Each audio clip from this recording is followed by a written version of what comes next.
Good morning, students. In our previous class, we have learned about chemical reaction. What is a chemical reaction? Different examples for chemical reactions. What's going on in a chemical reaction? And different evidences to show that a chemical reaction takes place. And we learned that reactions are generally classified into two types, exothermic and endothermic reaction.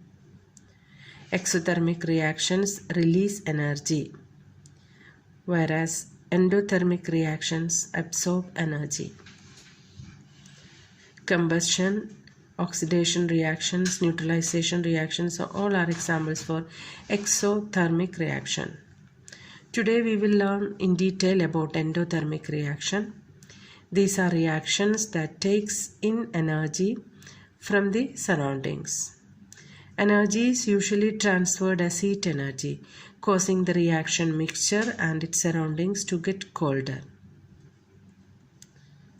Thermal decomposition of calcium carbonate is an example of endothermic reaction. We will just find given reaction is exothermic or endothermic. Burning charcoal, as it gives out heat energy, is an exothermic reaction. Boiling an egg. Egg absorbs energy and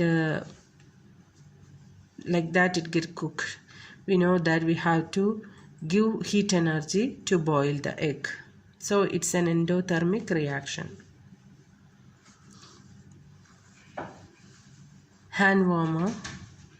Hand warmer is an exothermic reaction as it is used to warm the hand. Energy is given out. Photosynthesis. Photosynthesis, what takes place in photosynthesis? Plants absorb energy, light energy from the sun, and it changes carbon dioxide and water to oxygen and glucose. So it's an endothermic reaction as energy is absorbed by the reactant. Respiration. During respiration, energy is given out. So it's an exothermic reaction.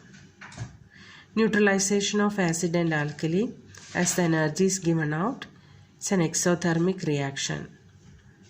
Combustion is an exothermic reaction. Ice pack. Ice pack takes out energy from the object. So it is an endothermic reaction. Next point is about corrosion. What is corrosion?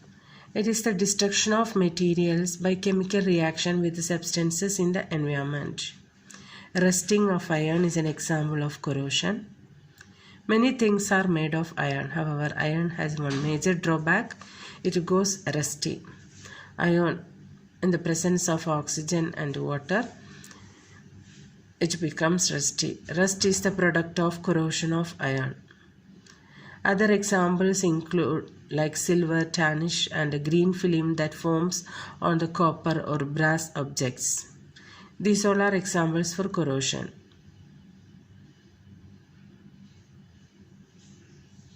So rusting means iron reacts with oxygen to form iron oxide in the presence of water or air moisture.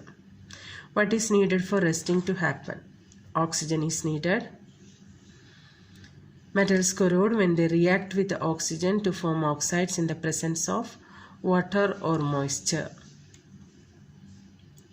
Copper, as you can see this coin, this coin is made up of copper and reacts with water, and it just turns into copper oxide. A green color forms on the coin.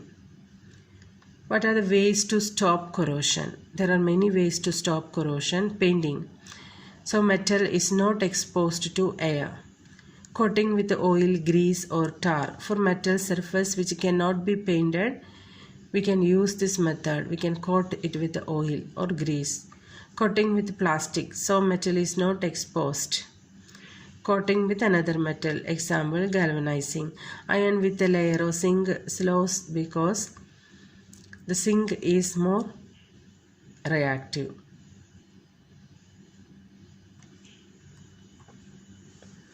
So this is about today's topic. We learned about what is meant by endothermic reaction, different examples for endothermic reaction, how we can identify an exothermic and endothermic reaction, what is corrosion, rusting, how we can prevent rusting, different examples for rusting, what is needed for rustings.